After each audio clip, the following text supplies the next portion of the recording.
आज का हमारा टॉपिक रहेगा एंजाइम्स के बारे में। इस वीडियो में हम 6 ऐसे इम्पॉर्टेंट एंजाइम्स को कवर करेंगे जो सारी एंजाइम की रिएक्शंस का एक बेस है। मतलब जितने भी हम एंजाइम्स आज पढ़ेंगे ना, जितने भी बायोकेमिकल रिएक्शंस होते हैं ना, ऑलमोस्ट सभी रिएक्शंस के अंदर ये एंजाइम्स यूज़ होते हैं। ये 6 बेसिक टाइप के एंजाइम्स के बारे में हम इस वीडियो के अंदर पढ़ेंगे। साथ ही साथ हम पढ़ेंगे कि एंजाइम्स होता क्या है, उनकी कुछ प्रॉपर्टीज़ के बारे में, ठीक है। और दूसरा मैं आपको बताऊँगी कि इन्हें आप आसानी से याद कैसे कर सकते हो। एक छोटी सी ट्रिक है मेरे पास, ठीक है, जो कि आपको वीडियो के एंड में देखने को मिलेगी ऑब्वियसली। और फटाफट से हम वीडियो को स्टार्ट करते हैं। So first of all, what are enzymes? Enzymes देख लेते हैं क्या होते हैं।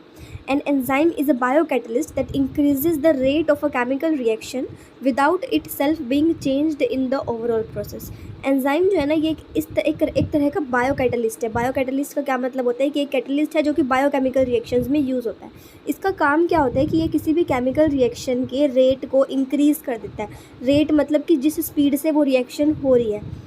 क्या मतलब हुआ इसका कि सपोज़ एक केमिकल रिएक्शन हो रही है, वो पहले 10 मिनट में कवर हो रही थी, लेकिन जैसे ही हमने उसके अंदर एंजाइम को ऐड किया ना, तो वो एंजाइम जो रिएक्शन है वो जल्दी हो जाएगी। 5 मिनट में हो सकती है, 7 मिनट में हो सकती है, मतलब पहले वाले रेट से जल्दी हो जाएगी, ठीक है।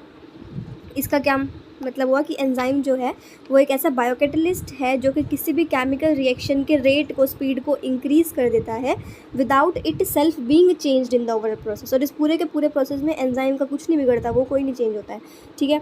खुद ना चेंज होकर वो केमिकल रिएक्शन के रेट को इंक्रीज़ कर देता है। Most enzymes are proteins. Most कह रहे हैं हम यहाँ पर, इस बात पर ध्यान दीजिएगा। हम ये नहीं कह रहे हैं कि सभी एंजाइम्स प्रोटीन्स होते हैं, हम ये कह रहे हैं कि मोस्टली जो एंजाइम्स होते हैं ना, वो प्रोटीन्स होते हैं। With the exception of a small group of catalytic RNA molecules, all enzymes are proteins, ठीक है। सभी के सभी एंजाइम्स जो हैं वो प्रोटीन्स होते हैं विद एन एक्सेप्शन। इसमें एक एक्सेप्शन है, एक छोटा सा ग्रुप है कैटालिटिक आरएनए मॉलिक्यूल्स का, उसको छोड़कर, उस कैटालिटिक आरएनए मॉलिक्यूल्स के ग्रुप को छोड़कर जितने भी एंजाइम्स होते हैं ना, वो सारे के सारे प्रोटीन्स होते हैं। थर्ड पॉइंट आता है, थर्ड प्रॉपर्टी आती है कि enzymes are highly specific. Enzymes जो होते हैं वो बहुत ही ज़्यादा स्पेसिफिक होते हैं। मतलब स्पेसिफिक सबस्ट्रेट्स के लिए हमें स्पेसिफिक एंजाइम्स का यूज़ करना पड़ता है। सबस्ट्रेट यानी कि जो भी रिएक्टेंट है हमारा केमिकल रिएक्शन के अंदर, जो भी चीज़ रिएक्ट करके प्रोडक्ट बनाने वाली है, तो हर सबस्ट्रेट के लिए एक डिफरेंट एंजाइम यूज़ होता है। ये बहुत ही स्पेसिफिक होते हैं। So enzymes are highly specific. They exhibit enormous catalytic power. Catalytic power इनके अंदर बहुत ज़्यादा होती है। They increases the rate of a chemical reaction by lowering the activation energy. उसकी एक्टिवेशन एनर्जी को कम कर देते हैं, जिसकी वजह से उसकी रेट ऑफ रिएक्शन बढ़ जाता है। अब सपोज़ करो कि आपके पास एक हिल है, एक जो छोटा बच्चा है ना, उसको इस हिल को, इस पहाड़ को पार करना है। तो अगर ये पहाड़ इतना ऊंचा होगा ना, तो उसे ज़्यादा मुश्किलों का सामना करना पड़ेगा। और अगर सिमिलरली ये पहाड़ नीचा हो जाए, तो ये बच्चा जो है ये आसानी से इसको क्रॉस कर सकता है। यही हम केस कहते हैं एक्टिवेशन एनर्जी के लिए। ये जो है, ये प्रोसेस, ये जो केस है, ये है जब आपने रिएक्शन जो है उसमें एंजाइम नहीं ऐड किया, तो अब उसको रिएक्ट को होने के लिए इतनी एनर्जी की रिक्वायरमेंट होगी, जिसे हम एक्टिवेशन एनर्जी बोलते हैं। लेकिन अगर आपने एंजाइम ऐड कर दिया है ना, तो उसकी एक्टिवेशन एनर्जी यानी कि जो पहाड़ है ना, ये छोटा हो जाएगा और सबस्ट्रेट्स जो हैं वो इजीली प्रोडक्ट में कन्वर्ट हो सकेंगे, ठीक है। सो बात इतनी सी है कि जो इनके पास कैटालिटिक पावर होती है, जिसकी वजह से ये रिएक्शन के रेट को इंक्रीज़ कर देते हैं, एक्टिवेशन एनर्जी को कम करके, पहाड़ को कम करके, ताकि रिएक्शन जो है वो जल्दी से फिनिश हो जाए। They do not change the equilibrium state of a biochemical reaction, it only changes the rate at which equilibrium is achieved. ये उसके इक्विलिब्रियम स्टेट को नहीं चेंज करते। मतलब कि जिस स्टेट पर, जिस फेज़ पर पहले इक्विलिब्रियम आना था ना, एंजाइम ऐड करने के बाद भी उसी स्टेट पर आएगा, लेकिन ये सिर्फ उसका रेट चेंज कर देते हैं। हम बार बार एक ही वर्ड को बोल रहे हैं कि ये सिर्फ रेट को इंक्रीज़ करते हैं, रेट को चेंज करते हैं किसी भी केमिकल रिएक्शन के लिए। बाकी कुछ भी इसमें से चेंज नहीं होता है। एक्टिवेशन एनर्जी जो है वो कम हो जाती है, increasing the rate of the reaction, ठीक है। इक्विलिब्रियम स्टेट के ऊपर कोई इफ़ेक्ट नहीं होता है एंजाइम के एडिशन का। ये बहुत ही इंपॉर्टेंट पार्ट है। इसमें से बहुत सारे क्वेश्चंस जो हैं वो पूछे जाते हैं, बार बार एग्जाम्स के अंदर क्वेश्चंस आते हैं कि क्या एंजाइम जो है वो इक्विलिब्रियम स्टेट भी चेंज कर देते हैं किसी बायोकेमिकल रिएक्शन की। तो इसका आंसर होगा कि नहीं, वो इक्विलिब्रियम स्टेट नहीं चेंज करते हैं, वो सिर्फ उसका रेट इंक्रीज़ कर देते हैं, रेट को चेंज कर देते हैं रिएक्शन की, ठीक है। I hope this is clear to you all. आगे बढ़ते हैं। नेक्स्ट है हमारे पास एंजाइम्स की क्लासिफिकेशन। कुछ बेसिक टाइप के एंजाइम्स जिसके अंदर हमने ऐड किए हैं, और यही बेसिक टाइप के एंजाइम्स हैं, इनमें से बहुत सारे क्वेश्चंस बनते हैं, बहुत सारे क्वेश्चंस बनते हैं कॉम्पिटिटिव एग्जाम्स के लिए भी, ऑब्जेक्टिव, सब्जेक्टिव, जिस भी तरह का एग्ज़ाम होता है ना, स्कूल एग्ज़ाम्स हो, कॉलेज एग्ज़ाम्स हो, ये टॉपिक बहुत ही ज़्यादा इंपॉर्टेंट है। इन एंजाइम्स में से 1 या 2 क्वेश्चंस तो आपको पक्का देखने को मिल ही जाते हैं किसी भी एग्ज़ाम के अंदर, ठीक है। और यही 6 एंजाइम्स होते हैं। इनकी क्लासिफिकेशन देख लेते हैं। फर्स्ट है ऑक्सीडोरिडक्टेसिस, ट्रांसफरेसिस, हाइड्रोलिसिस, लाइसिस, आइसोमरेसिस और लाइगेसिस। ये 6 बेसिक एंजाइम्स हैं। इनके बारे में हम थोड़ा डिटेल में पढ़ेंगे आगे, ठीक है। तो ये आप याद रखिएगा, इसको आपको याद करना पड़ेगा कि 6 टाइप के एंजाइम्स होते हैं। ये भी बता दूँगी कि मैं आपको किस तरह से याद करने हैं, ठीक है जी। अब देख लेते हैं हमारा सबसे इम्पॉर्टेंट पार्ट, ये 6 तरह के एंजाइम्स, 6 क्लासेस एंजाइम्स की, और ये किस किस रिएक्शन को कैटलाइज करते हैं, कौन सा एंजाइम कौन सी रिएक्शन में यूज़ होता है, ये चीज़, ठीक है।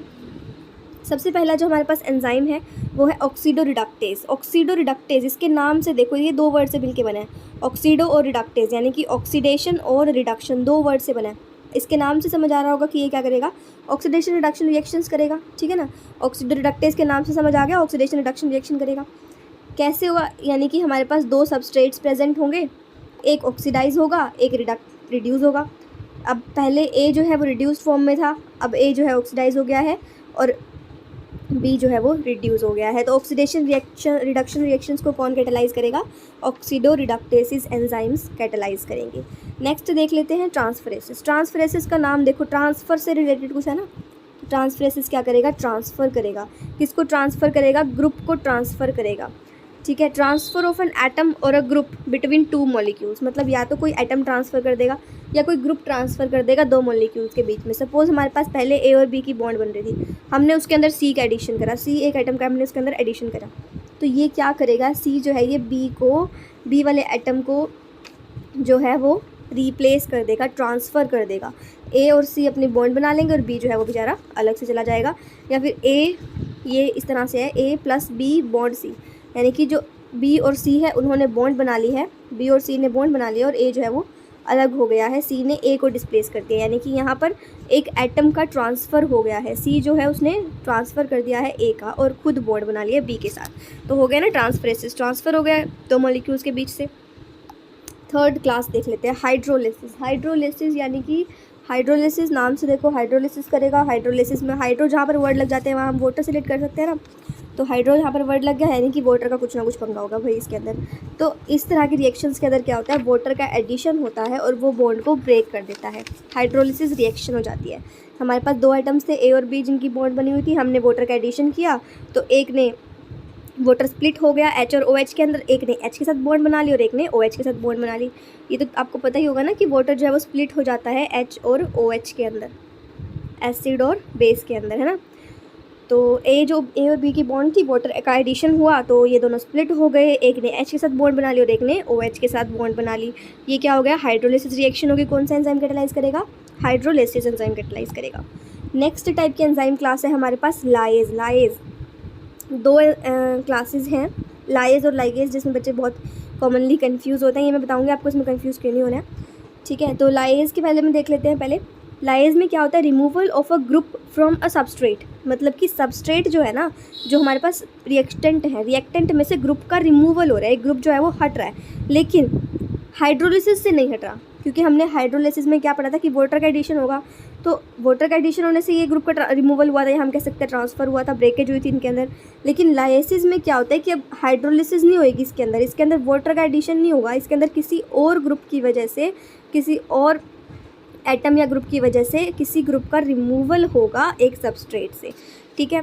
ए और बी की बॉन्ड बनी हुई थी, HX ऐड हुआ है इसके अंदर, अब H2 नहीं ऐड हुआ इसके अंदर, HX ऐड हुआ है, तो HX क्या करेगा, H और X के अंदर स्प्लिट हो जाएगा, H एक एटम के साथ बॉन्ड बना लेगा और X दूसरे एटम के साथ, तो इस तरह से यहाँ पर ये ब्रेकेज हो जाएगी, ए और बी की दोनों स्प्लिट हो जाएंगे, एक H के साथ बॉन्ड बना लेगा और X के साथ बॉन्ड बना लेगा। अब X जो है ना वो कोई भी एटम हो सकता है, कोई ग्रुप हो सकता है, कुछ भी हो सकता है वो, ठीक है, लेकिन वो वाटर नहीं होगा, तो लाइसिस में ये केस होता है। आइसोमरेसिस। आइसोमरेसिस भी आपको नाम से समझ आ रहा होगा, आइसोमर जैसा कुछ। आइसोमर क्या होता है कि उनका जो केमिकल फॉर्मूला जो है वो सेम होता है, लेकिन ग्रुप्स या फिर एटम्स के अटैचमेंट में थोड़ा सा डिफरेंस होता है, यानी कि पहले अगर ए भी प्रेजेंट था तो अब बी हो जाएगा, यानी कि उनके जो है वो आइसोमर्स बन जाएंगे। कुछ ज़्यादा इसमें चेंज नहीं होता है, सिर्फ उनके स्ट्रक्चर में थोड़ा सा चेंज हो सकता है, केमिकल फॉर्मूला उसका सेम रहता है, ठीक है। तो आइसोमराइजेशन एंजाइम क्या करता है, आइसोमर्स फॉर्म कर देता है, ठीक है। ए भी था, बी ए बन गया, आइसोमर बन गया। नेक्स्ट क्लास है हमारे पास एंजाइम की लाइगेसिस। लाइगेसिस लाइगेसिस में क्या होता है? लाइगेसिस के catalyse synthetic reactions coupled with the hydrolysis of nucleotide triphosphate. Nucleotide triphosphate आपको पता है ना, ATP, GTP, इस तरह से। तो लाइगेसिस क्या करता है? कैटालाइज करता है ऐसी रिएक्शंस को जिसके अंदर ATP का एडिशन होता है, ATP की एडिशन होता है और बॉन्ड्स जो है वो बनती है, उसे हम बोलते हैं लाइगेसिस। लाइगेसिस जैसे कि आप देखो, इस A और B जो है दो रिएक्टेंट्स इसके अंदर प्रेजेंट है, हमने ATP ऐड किया तो ATP क्या करेगा, अपना फॉस्फेट ग्रुप इस A और B को दे देगा और ये आपस में बॉन्ड बना लेंगे और खुद ADP की फॉर्म में बाहर चला जाएगा रिएक्शन से। ATP मतलब ट्राइफॉस्फेट और ADP मतलब D फॉर डाइफॉस्फेट, ठीक है। तो इसने क्या किया, पहले 3 फॉस्फेट ग्रुप थे ना ATP के पास, इसने अपना एक फॉस्फेट ग्रुप A+B को दे दिया ताकि ये दोनों बॉन्ड बना सकें, और एक फॉस्फेट ग्रुप दे दिया तो इसके पास 2 फॉस्फेट ग्रुप्स बच गए हैं। तो अब यानी कि ये ADP की फॉर्म में बाहर चला जाएगा।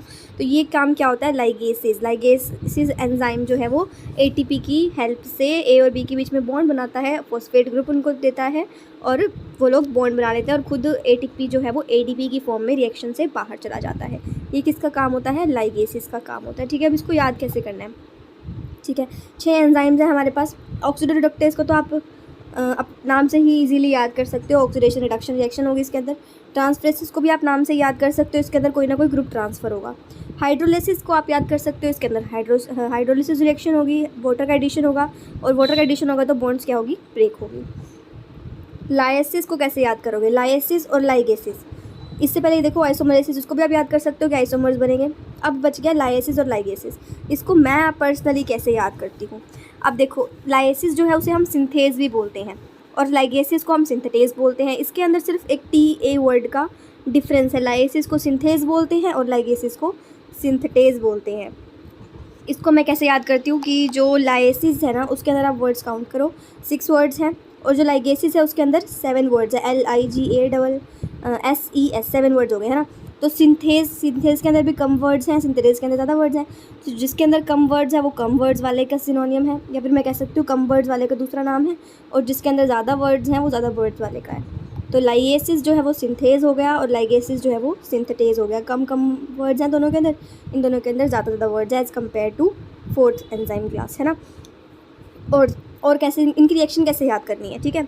तो हाइड्रोलिसिस के अंदर हमने पढ़ा कि वाटर के एडिशन से बॉन्ड ब्रेक हो रहे थे।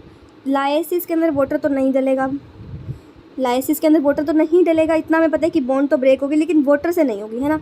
तो यानी कि किसी और ग्रुप से ब्रेकेज होगी, यानी कि दूसरा ग्रुप कौन सा हो सकता है, HX। अगर लाइगेसिस की मैं बात करूँ, इसका नाम होता है सिंथेटेज, यानी कि सिंथेसिस होगी। सिंथेसिस जहाँ पर होती है वहाँ जनरली एनर्जी की रिक्वायरमेंट होती है। एनर्जी की दूसरी फॉर्म क्या होती है, ATP, यानी कि एडिनोसाइन ट्राइफॉस्फेट। यानी कि अगर कुछ सिंथेटेज होगा, यानी कि कुछ ना कुछ सिंथेसिस होगी तो वहाँ पर ATP इन्वॉल्व होगा। तो लाइगेसिस के अंदर ATP इन्वॉल्व होता है, ठीक है। सो ये एक छोटी सी ट्रिक थी इसको याद करने के लिए। I hope this is clear to you all, and still if you have any doubts you can ask me in the comment section. बाकी ये 6 जो है ये बेसिक एंजाइम्स हैं, बिल्कुल बहुत ही ज़्यादा इंपॉर्टेंट हैं, चाहे आप अभी प्राइमरी स्कूल में हो, सेकेंडरी में हो, हाई स्कूल में हो, किसी भी क्लास में आप हों, किसी भी स्टेट पर हों, कोई भी डिग्री आप कर रहे हो, ये 6 एंजाइम्स जो है ना बहुत ही ज़्यादा इंपॉर्टेंट है। पोस्ट ग्रेजुएशन भी अगर आप कर रहे हो ना तो ये 6 एंजाइम्स तो आपको पता ही होने चाहिए। पूरी एंजाइम काइनेटिक्स का बेसिस जो है ना यही एंजाइम्स के ऊपर टिका हुआ है, तो इनको याद करना बहुत ही ज़रूरी है, इनके बारे में आपको पता होना चाहिए, ठीक है। So I hope you like the video, and if you like the video don't forget to like, share and subscribe my channel. Thanks for watching.